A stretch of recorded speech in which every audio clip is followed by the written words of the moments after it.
On this episode of the Bronze Metalist Podcast, we talk about Sun Eater by Job For A Cowboy because it's Death Metal December.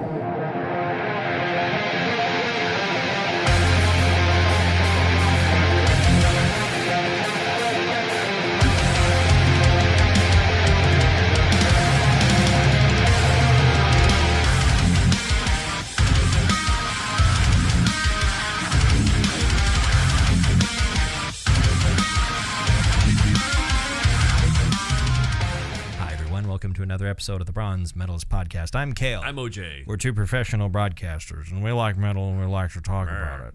And I don't know who this character is, Either. but he's here to tell you it's Death Metal December. And beef, it's what's for dinner. Beef is what's for dinner. Yeah.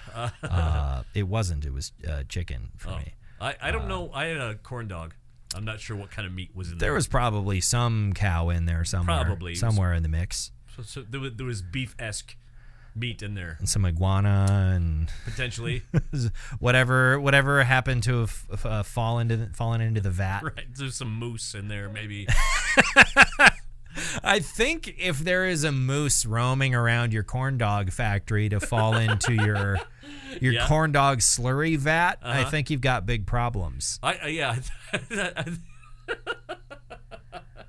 You'd be on the lookout. Yeah. If a whole moose fell into the corn dog grinder, we need to be corn dog grinders. Corn dog grinder. Like a sandwich, but it's got a corn dog in it. Or you took a grinder and you like a whole sub and you dipped it in cornmeal batter and you put it on a stick.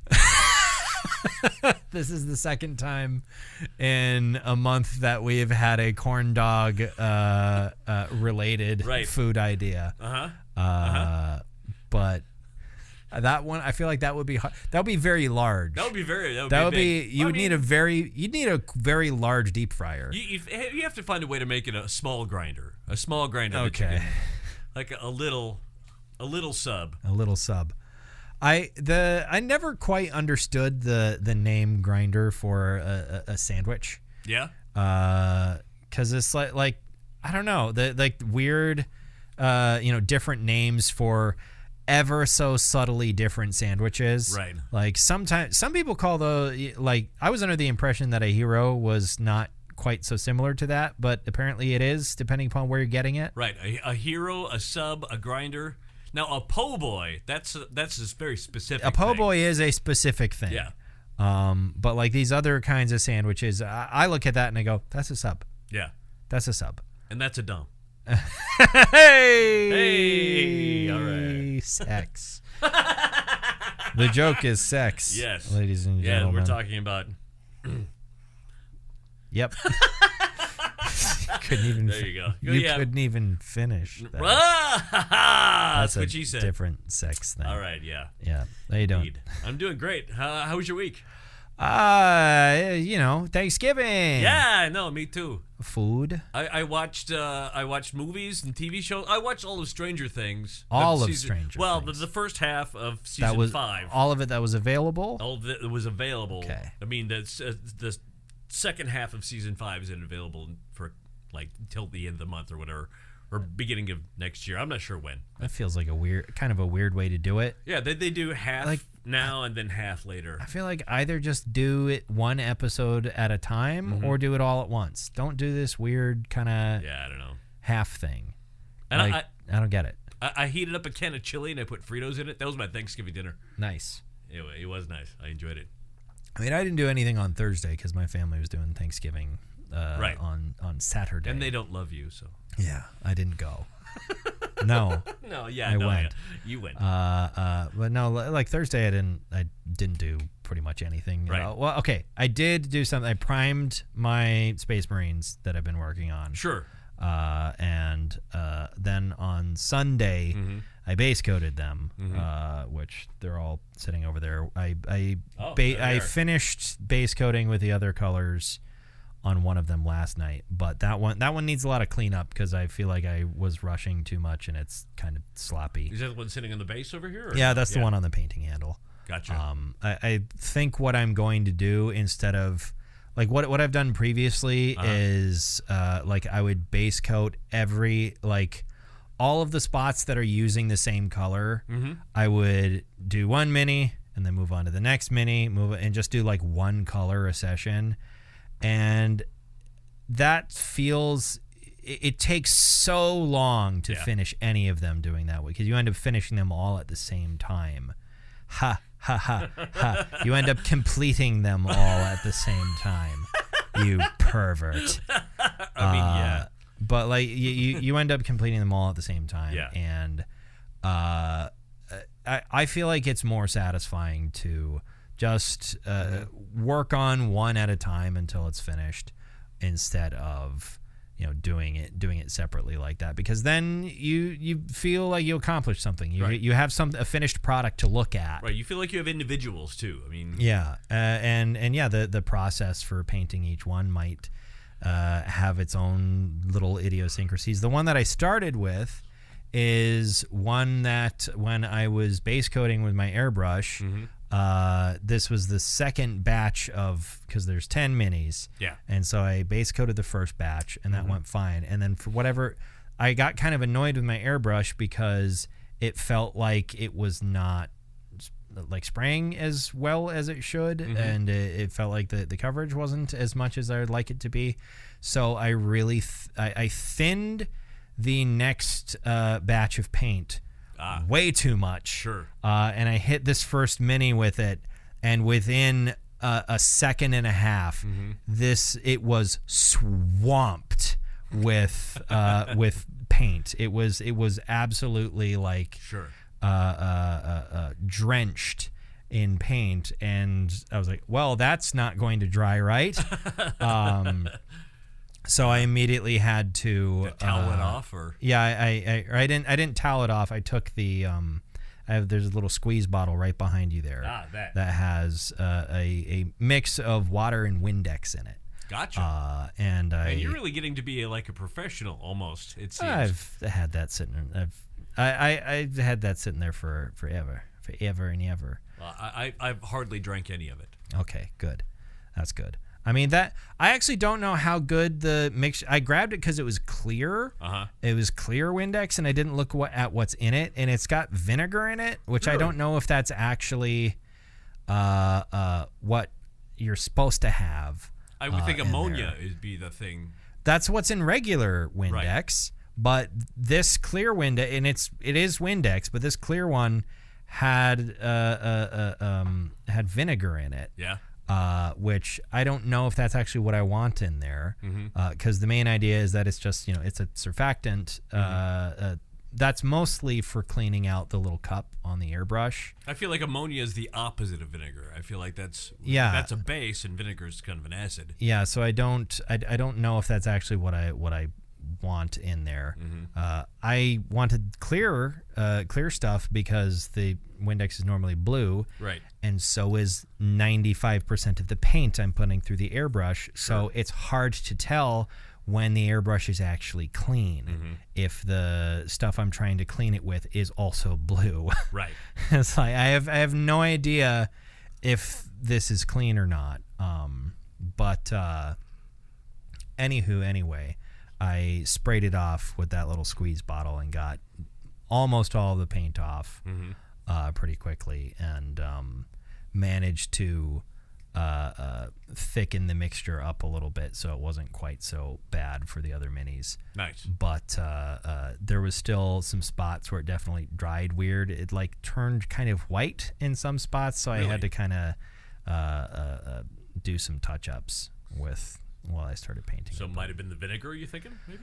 I don't think so, no. It's happened a few other times. I don't know what sort of chemical reaction happened there. Paint is weird when you get into all the pigments and shit. And it's different for different kinds of paint too. Acrylic paints can be different. Sure. Like the reason why, for example, you have white paints that are called titanium white is because that pigment is literally titanium oxide. Right. That's what gives it the white color. Also, something that I have noticed while trying to paint with white it's a pain in the ass to paint with because white pigment fucking sucks. All of the different kinds of white pigment for acrylic paint are noted for being difficult to work with. Sure. Because at the consistency you want to thin it to for it to be good to paint with, it also tends to dry weird. Really? So you like it dries nicer when it's thicker, but when it's thicker, it looks bad on the mini. Like it's so hard to win with white paint. And because you also, if you have a true white, you can't highlight that. So most people who it doesn't paint, get whiter than white. Yeah. So if you have like an army that is wearing white armor, which there are several of in 40K, what you have to do is paint like an off-white or a cream or a very light gray, and then highlight with actual white. But I have seen so many, like, here are my white scars, and I look at that, and maybe it's just the lighting, but I look at it and I'm like, that's gray. That's gray. I know that's gray. I can see that. I can tell that it's gray. Right. And you have the same problem with black, too. I've seen so many people paint black Templars where they look fucking gray. I'm like, why they're black. They're supposed to be black Templars. You can at least highlight black. Right. Because there are lighter things than black. Yeah, you can highlight black with like a gray color and whatnot. Sure. But I've seen people paint like several different armies that have like black armor, but it's very clearly gray, and it just looks. Sometimes it's the lighting and people not knowing how to properly light their miniatures for pictures and whatnot. But I feel like pigments and shit should be a course in painting miniatures. Yeah, I'm sure there's a video somewhere there. Welcome to pigments and shit. I love pigments and shit. It's where I buy all of my pigments and most of my shit. But yeah, I did that. I done did that. Yeah, I ain't did hardly nothing. I mean, I went and I visited some friends in Bismarck over the weekend. Yeah. That was great. We played some board games. And stuff. And stuff. And there's some and stuff happened as well. Right. It was great. We had Mexican food. It was good. We played a game called Underground. The Underground, yeah. It's what you have to do is you're competing to build a subway system for somebody who is somewhat handicapped. Okay. To go to see all the cool stuff in London or Berlin. Neat. And you have to. It's complicated. I lost terribly, but I feel like so many board games like that. I guess I've never played Settlers of Catan. Really? Oh, dude. It's one of those. It's another one of those games. It's a little bit of the card game problem. Yeah. That I've talked about before, where people will explain how a card game works to me, and then you will be completely lost. I'll be completely lost, or I will be. It'll usually be at like a party or a gathering or something, right. And I'm like, I'm not here to learn. Yeah. It's like it's. I'll explain the rules to you, and it's like, no. I don't feel like learning anything right now. I feel like getting drunk. You don't feel like learning in a social situation. Yeah. I'm like I'd be happy to learn this by myself alone while I have time to review the rules. Sure. Like if you want, if you say, hey, do you want to play poker? I'd be like, I don't know. Yeah. How that goes. I mean, you don't know how poker. Well, how do you not know? Because I've never been in a situation with other people. Yeah. Where, like you say, I want to learn. I want you teach me how to play, but no. Yeah. No, we're at a party. I'm here to have fun. I just not learn things. Yeah, exactly. Not that learning isn't fun, but for me, it's something I do generally on my own time. Yeah, it's not a social activity. Yeah, that's mostly how I learned to play D&D. Right. Is I sat down with the books by myself and read through them on my own time. Right. Instead of someone explaining it all to me. See, like the reason I learned how to play Magic the Gathering in the 90s was because I was stuck with a dude for 8 hours at a shot. It was just me and a dude learning. We learned to play Magic the Gathering, and we learned Klingon. Those are the two things that the two nerdiest things you could learn. Yeah, me and Randy, we learned how to speak Klingon, and we learned to play Magic in Klingon. Believe it or not. Oh my God. Yeah. I mean, why not combine the two things? We did. We had flashcards. It was great. But we had nothing else to do. We were working overnights at a truck stop. What else are we going to do? I feel like if I ever get around to actually playing the tabletop game of Warhammer 40,000... Which you have not. Which I have not. I mean, I don't have enough. You know all about it. I mean, I know about the setting. I don't know about the game. Right. I don't know the rules of the game. Anybody can go to a wiki and read thousands of articles for a decade, which you have. That's free. Sure. The tabletop game is millions of dollars. You need to have millions of dollars. You need to be a multi-millionaire to play Warhammer. Or you could spend not quite that much money. There's a little dongle. I didn't touch the chair collapsed without me. It'll do that sometimes. No, I'm far away. Don't be. Okay. I mean, you can pull it to you too. I can, if you want to lean back, you can take it with you. No, I don't want to lean back. I want to push the dongle. It's like the chairs at work. Where's? I can't find your dongle. Reach around for the dongle. Where's your dongle? Reach around for the dongle. I'm trying to reach around, Caleb. Give it a reach around, I can't OJ. Find your dongle.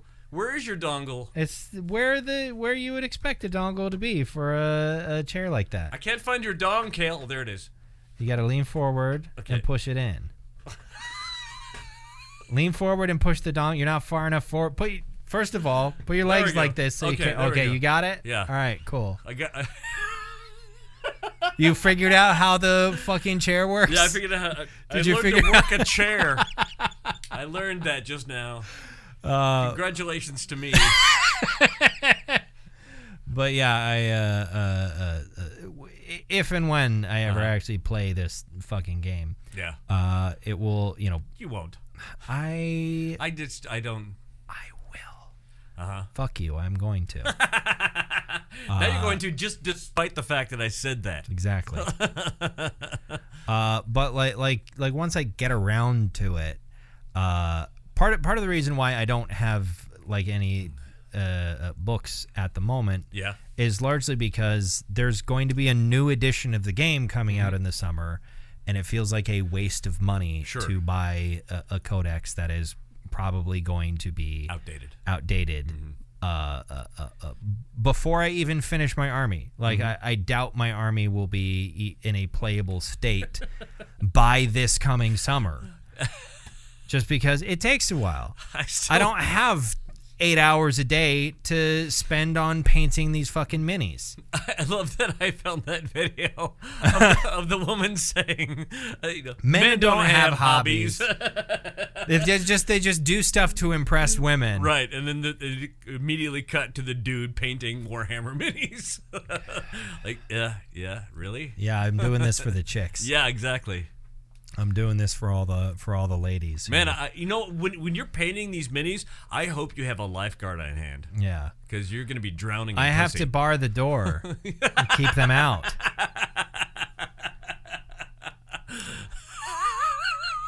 There's only one pussy in here. Yeah, and her name's Zima. Her name is Zima, and she doesn't do much. She doesn't really do a whole lot. No, she sleeps most of the time, and when she's not sleeping, she yells at me. Right. And when I'm here, she just looks at me like, why? Why are you alive? Why are you a thing at all? Who do you think you are? You don't feed me most of the time. Right. You have fed me, but I don't remember that because I'm a cat. Out of the 52 weeks in a year, you feed me one of them. Yes. well, this guy's in Vegas. Yeah. And, doing all the Vegas stuff, Yeah. D&D. Yeah, I'm really living the Vegas life while I'm there. Exactly. Real high roller. That's me. Only natural 20s. Hookers and blackjack? Nah, step aside. I don't know why we haven't in that group, like, we haven't ever named it like the high rollers trip or something like that. Right. Like we have like a little name for our group as players. Yeah. Just because we've had to name like Discord channels and Facebook chats and whatnot. Sure. So we are the Battle Beavers because we all went to MSU. And yes, it is funny. It is funny. Battle Beavers. There's a shocking number of universities in this nation that are the Beavers. Oh, I know.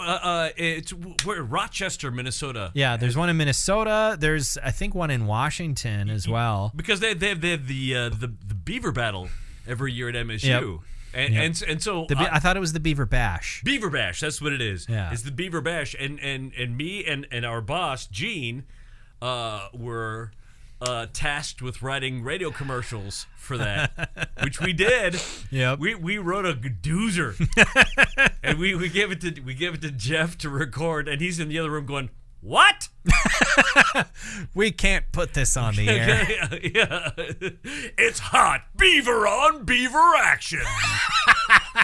Thrust your fist up for the Beavers.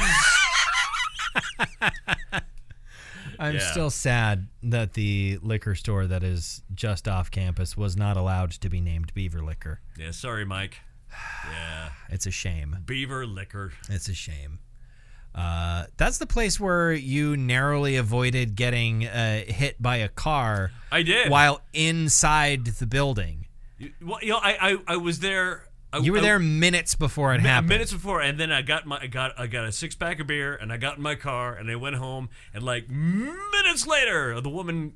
A woman crashed through the front of the store. A dude or crashed a person. That's right. The woman checking you out. The woman checking me out she was checking me. That's right. She's like, hey, nice beaver. So she actually she was in intensive care for. Yeah, that's right. For a long while.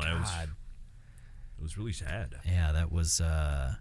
That was and crazy. He was sort of a dick about it. He was like, "Hey, I know I was high on drugs and drunk, and it's just a mishap on my part. I'm so sorry." Oh. I'm picturing this guy as Patrick Bateman now from American Psycho. I mean, yeah, kind of. Was he listening to Huey Lewis in the News? Wearing a suit? Yeah, I think so. Do you like Huey Lewis in the News? Yeah. Good old American. What a prick. Yeah. You know what doesn't make me think what a prick? Job for a Cowboy? Job for a Cowboy. Oh, I love their music. Have you ever heard any of their stuff?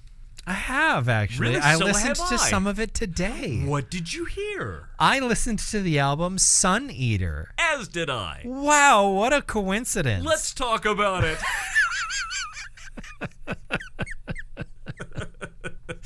Okay. All right. So Sun Eater was their fourth studio album, came out in 2014. And for a long time, it was their last studio album. Right. Because they went on hiatus a while after this was released. They, toured a little bit. Mm-hmm. And then they, by 2016, they were kind of officially on hiatus. There had been mentions of like, yeah, we're working on something. Mm-hmm. But then nothing kind of happened. Rolling around at the beginning of COVID, they had intended to get together, but then COVID happened. Yeah, right. And like I think their writing process for what became Moon Healer actually had probably been like through various stages of development quite early on in that process. Like it was, a decade between albums, but I think like the process of making that album had kind of been going on in fits and spurts for a long time. Right. But I was and this is more about the band now, I guess, but I was curious, like, are they touring? And they're not, and they've announced that they don't have any real plans to tour. Yeah. The only one out of the four of them that is like a full-time musician is the bassist Nick. Sure. All of the rest of them have got regular jobs at this point, and families. Cinnabon. I don't know exactly what they're doing, but sure.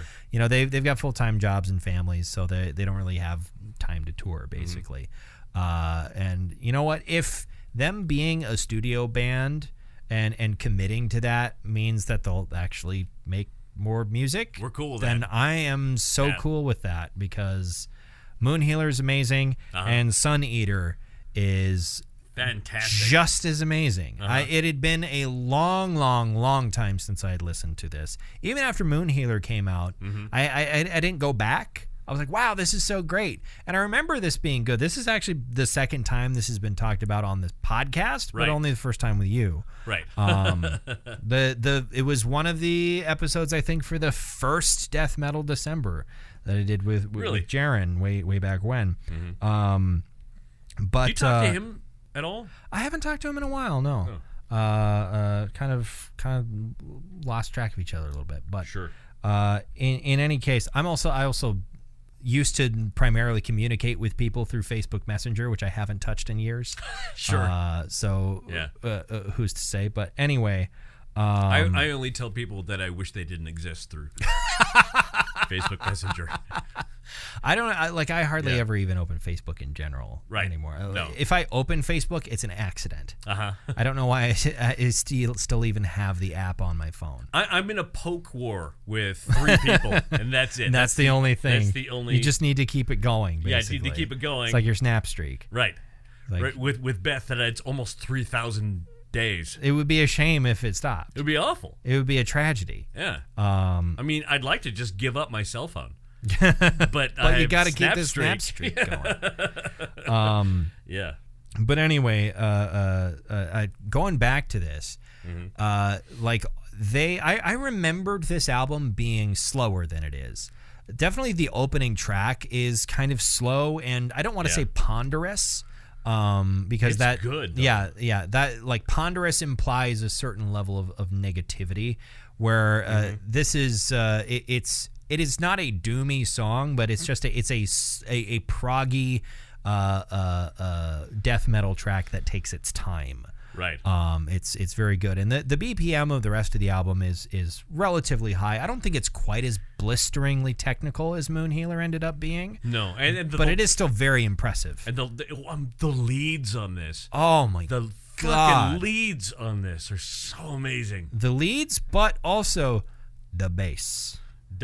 That bass though. That bass. That bass though. That bass is good. Yeah, I think one of the things that has kind of, and they're not the only band that has this sort of sound. Yeah. But the sound of what I have to imagine is fretless bass, that like especially on these last 2 albums, that sort of bass sound has really kind of gotten itself into my head as like this is a core part of Job for a Cowboy, at least in their more recent stuff. I can't remember what album. This may have been Nick's first album with them.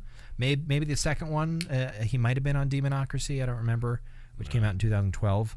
But this album kind of marked a pretty significant shift in the sound of the band, which is kind of funny because they put out this significant shift in the sound of the band, and then they didn't make another album for 10 years. Right, but the album that they made after this is just practically just the other side of this album. Right. Like they are a piece. The sun and the moon. Yeah. Like yeah. It's very much meant to be that way, but it, like stylistically and musically, they go together. Right. They're of the same style and very, very connected to each other despite the time that had passed in the real world. Right.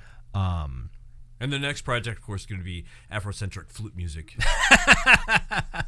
Yeah. But so Job for a Cowboy is kind of interesting, and we probably talked about this a little bit when we talked about Moon Healer last year. Right. They're kind of an interesting band because they started out in like 2005, I think, maybe a little bit before then, as a very MySpace-centric band. It's kind of funny because if they exist now as a studio band, that's kind of what they started out as like they were like an online band. Their music was just on MySpace. Yeah. And then they were teenagers at the time, and they started recording. They put out an EP that became, a big cult hit in the deathcore space. And then when they wrote an actual album. They never made anything deathcore again and just became a straight up death metal band. Right. Like they were one of like the big acts of like early deathcore in the MySpace era of deathcore. Right. And then they immediately abandoned that. Not that like their first album Genesis, it doesn't sound totally different from the Doom EP, but it is it's definitely much more like, oh, this is a death metal album. Right. Yeah, they're from Arizona, Arizona seems to be kind of a hotbed for death metal. Yeah. For some reason. Right. I think they're from Glendale, I want to say, or am I getting them confused with Gatecreeper? I think Gatecreeper is from Phoenix, if I remember correctly. But what does it say here? Yes, Glendale, Arizona. There's there's a lot of great bands from the Southwest in general. It's kind of the Phoenix area, Glendale. Yeah. Yeah, the greater area. The greater Southwest, but Arizona, there's a number of death metal bands. It's kind of interesting that became kind of the hotbed, so to speak. Yeah. Of death metal. Literally hotbed. Yes. Death metal. I mean, it seems like there's a lot of good death metal that comes from it has to be it's extremes. It's either extremely warm or extremely cold. Right.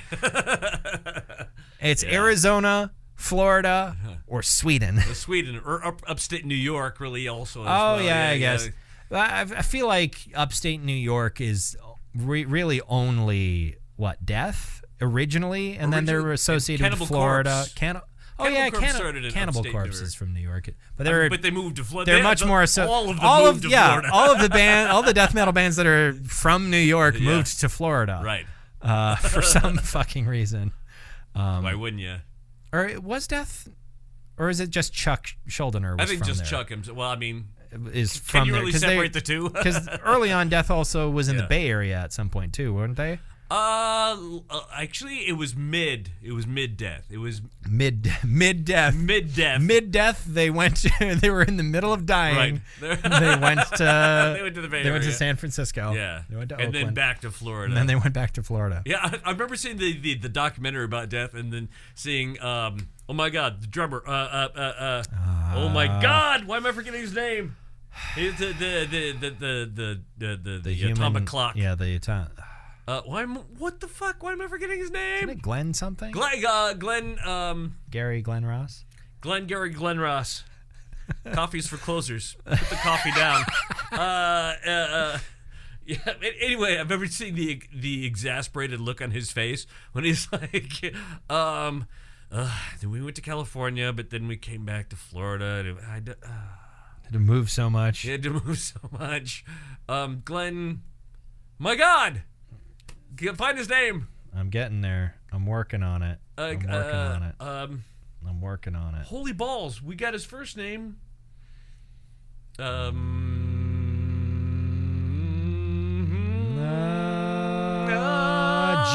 Hoglan. Glenn Hoglan. Was it G? Gene Hoglan, yeah. Gene Hoglan. Yeah. Who's also the drummer for Dark Angel and Death Clock. And for an album for Fear Factory. Speaking of Death Clock, there's a lead somewhere on this. Yeah. I think it was either might have been on the Synthetic Sea. Mm-hmm. There's a lead somewhere on this that felt very Death Clocky at one point. It sounded like Brendan Small for a second. Maybe Squiscar was playing this. Yeah, I don't know. There's also I want to say the song The Stone Cross had several points on it where in my head like especially the not really chorus because they're not really written that way, but there's a main lead riff that comes back in the early part of the song in the first half, and I kept hearing Andy from Black Crown Initiate singing over it. Like it sounded like a Black Crown Initiate riff, and I could hear it so clearly in my head. Yeah, I could hear clean vocals over it. But it wasn't actually there. Right. Which, by the way, my youngest son has really latched onto that band. They're a great band, and I hope they put out something new here soon. I mean, I know Andy's been busy with Rivers of Nile, but they're all the gang's all back together with Black Crown Initiate, So I hope they make something else new, because Violent Portraits of Doomed Escape is an amazing album, and fantastic. I want Moa. I want Moa.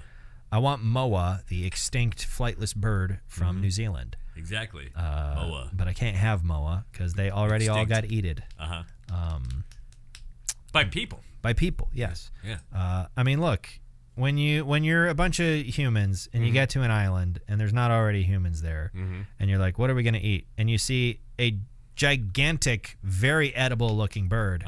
Made of meat. Made of meat. That doesn't fly away. I can't blame them. Yeah. I was like, wow, this bird is huge and very edible. It's like a dodo. I mean, it might as well be. Yeah. They're probably a little bit harder to catch than dodos, but that being said, Job for a Cowboy. Job for a Cowboy. Not dodos. Definitely not dodos. No. They haven't gone the way of the dodo because they came back. Exactly. But there's definitely moments on here that felt like oh, that feels a little bit like another band. Yeah. For a second, but it had just been a long time since I listened to this, and I was very, very happy. They only have one singer on this, right? Yep. It's just there's Corpse Grinder does a guest vocal. Yes, he does on I believe the Synthetic Sea, actually, which for some reason I've listened to it multiple times. Yeah. And I can't remember what part he's on there. I still think it's fun that he's Corpse Grinder, and the thing I know him most for now is his claw games. His claw games and going to Disney with his family. His wholesome family content. And he's George Corpse Grinder Fisher. Yeah. Yeah, he does a guest vocal on that song, but yeah, other than that, it's all Johnny Davey. Right. And God, what a monster of a vocalist. Yeah. No one else sounds like him. He has a very distinctive voice. He's kind of, it's like Phil Bozeman from Whitechapel too. Sure.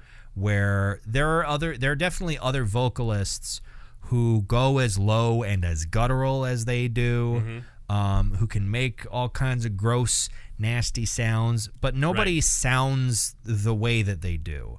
Like Will Ramos, right, has incredible, insane range. Right. But he kind of is of a mold of vocalist that isn't there are other people who sound like him, right. Like Dickie Allen, formerly of Infant Annihilator, now actually of Necrogoblicon. That's who he's with these days. What, John Goblicon isn't? No, they both sing. John Goblicon, I think, does clean vocals, and Dickie Allen does the screamed vocals for Necrogoblicon now. Is there no more Infinite Annihilator? There hasn't been for quite some time. I think there may have. One of the drummer may have gotten canceled mildly for something. I hadn't kept up.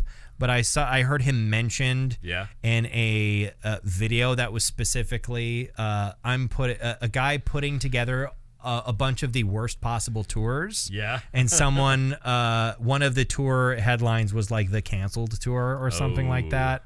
And I believe Infant Annihilator got put on that. I think the drummer said, I don't have the context, so I'm kind of talking out of my ass, but I think the group kind of was kaputs. The two British members, at the very least. As far as I know, Dickie Allen is fine. But, right. He's the American. Yeah.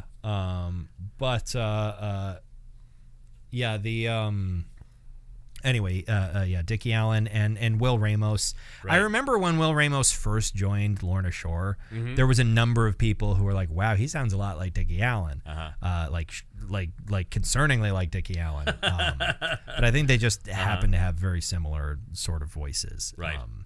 And again, he's an incredibly talented vocalist. I said this when we talked about their new album. I desperately wish they had done clean vocals. Because he can do them. He can do them. Yeah. I feel like it wouldn't be out of their style is the thing. They're already so operatic and they have very so dramatic. much melody and whatnot incorporated in their sound. It wouldn't be out of place, and it would it would add something more. Right. So if you're listening there, Lorna Doone. Members of... I don't even know. You say that every time, Lorna Shortcut. I have no idea what you're referencing. It's a cookie. A cookie? There are cookies called Lorna Doone. What? Describe the cookie to me. It's a bougie Describe cookie. the cookie to me. Show me the I cookie. don't know why Werner Herzog wants to know about this cookie. Show me the cookie. I would like to see the cookie. Cookie baking is a complicated profession.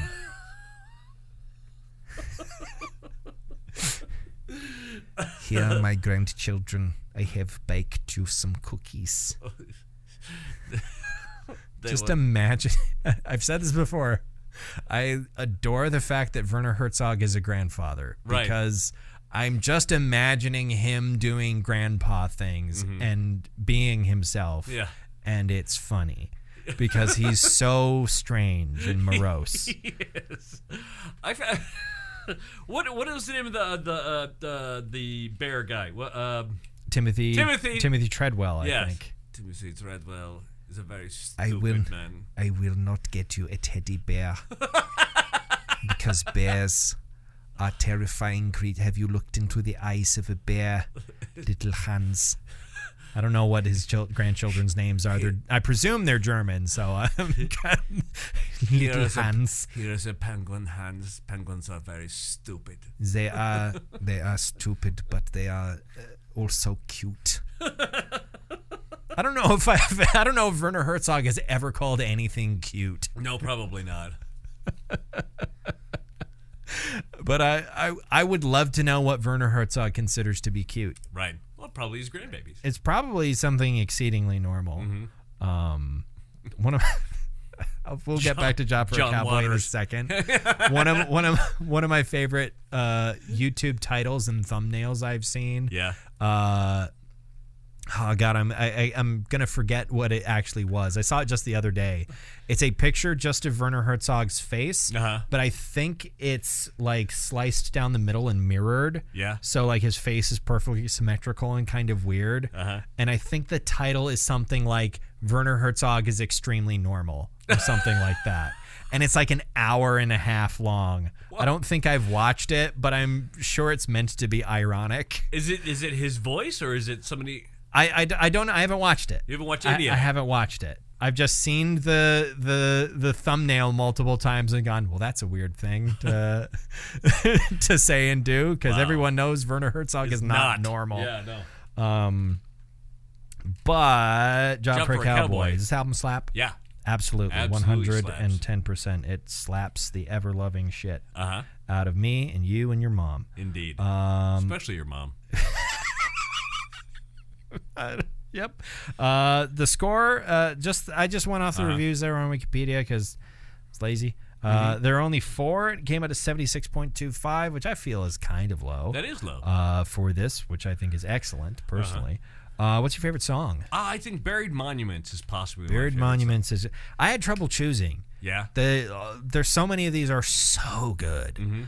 But I ended up choosing the Synthetic Sea. Yeah, as that is as a great my song. favorite. It's a fantastic song, and it's just really on this listen, the bass really stuck out to me of just like how intricate it is. Yeah. And there are some bands that are kind of boring with their bass playing, where it's like, you're providing the foundation. It's a stable foundation for the band. But if you take the time to listen, there's always something interesting going on in here. There's always some kind of, I want to say noodling, I guess. It's kind of, it's hard not to describe it as noodling, but it's interesting. He's always doing something else back there. Something like a contrabass sort of situation. Yeah, it's being played as its own instrument rather than as a part of the whole. It is a part of the whole, but it's not meant to be drowned out and forgotten. Right. It's not just the bench work. It's another interesting element being played with virtuosic skill. Yeah. That's not the guitar, the drumming, all fantastic. Already mentioned Johnny Davies' vocals. Yeah. man's an absolute monster. I still think that video of him performing at the memorial concert for Suicide Silence's vocalist back in 2012. Fantastic. When he's performing there, you swear to God his jaw is about to unhinge and he's going to swallow the entire audience. Absolute beast of a vocalist. And I still think the promo photo shoot they did for Moon Healer is hilarious because he's standing towards the back with this mischievous little grin on his face while wearing a fanny pack. And it's like, oh, you are a dad now, aren't you? You know, a friend of mine who's an artist locally here, Nicole is her name. I suggested to her, and she won't do it, is a frightened man. Oh, no. Man frightened by goose swats with fanny pack. Unclips the fanny pack. Speaking of edible birds. Yeah. I was watching a video today where it was just a girl talking about her favorite bird facts. And at the end, a little corollary was like, this is kind of weird, but I feel like Canadian geese are extremely edible looking. You look at a picture of a Canadian goose, and I agreed with her. I was like, that's a very edible looking bird. It is. Like, there's not a lot of animals that I look at, even if they are animals that I know I eat. Right. I don't look at them and go, food. I'd eat that. You look at a goose, though, and you're like, that is a food-shaped bird. And also, having met Canadian geese, fuck them. I wish them death. I want them dead, and let's bake that motherfucker and put it on a plate. I think... Yeah. I mean, plenty of people... I mean, obviously, goose hunting is very popular, and people usually eat them. Sure. But I think because they are wild, the taste can vary. Yeah, it can. Also, you know, be mindful of the shotgun pellets. Yeah. That is something that I like because we didn't tend to... We would go pheasant hunting, but I actually don't know what happened to most of the pheasants that we ended up shooting because we very rarely ate them. So I don't have actually a good conception of what happens to all of the small lead pellets. I feel like you just need a really big magnet. I think lead won't. Well, lead's not magnetic. I think that's also the reason why most birdshot is actually steel. Yeah. So you could use a magnet. Right. But yeah, these days the vast majority of birdshot is steel, as I understand. So anyway. Anywho. What metal? Hey, what metal do you bestow upon this album? Like Maz Kanata to Chewbacca. I give this a gold. I agree. This is a gold. Yeah, for sure. This is fantastic. I'm glad I had the idea to revisit it because this is a landmark album. It's fantastic. And I think it really put. It's kind of funny because you had a revelation. I realized you were about to ask me a question that I don't have an answer for. Oh, no! You didn't have a revelation. I mean, you had a revelation, but not of what we're listening to next week. Right, exactly. Okay, well, I guess that answers the question I was going to get to, which was, do you know what we're listening to next week? And it seems like the answer is no. No, I don't have an answer for that. All right, well, you've got time. I didn't have an answer last week. No, yeah, you told me about this a couple days ago. Yeah, so you I think I know where I'm going, but okay, you've got a lead. I've got a lead. All right. Well, it'll be a surprise then for next week. What we're talking about on the next episode for Death Metal December. Death Metal December. Death Metal. Okay. I feel like you just had a genuine revelation this time. I can't remember. I'm like there's pieces of it that are missing that I need to come back to. From the early 90s. You're about to add a whole new book to the Bible hundreds of years after the fact. Yeah. And because you've had a revelation. Yeah. and I think this is going to be one of those things where I'm going to give this to you and you're going to go, why the fuck didn't you bring this before? This is brilliant. Well, now you're... And it's a band that only made one album. Interesting. Okay. Well... And let me see if you can guess. Where are they from? Florida. Nope. Sweden. Yep.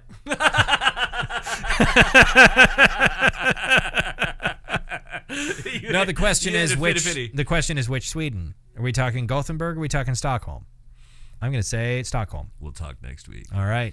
Well, until then, why don't you go ahead and subscribe to our podcast feed on whatever service you're using to listen. Thank you very much for listening to another episode of the Bronze Medalist Podcast. I'm Kale. Hi, Bo-Jay. Congratulations. I didn't have my bottle. You didn't. That's my why bottle, I was my confused. gong.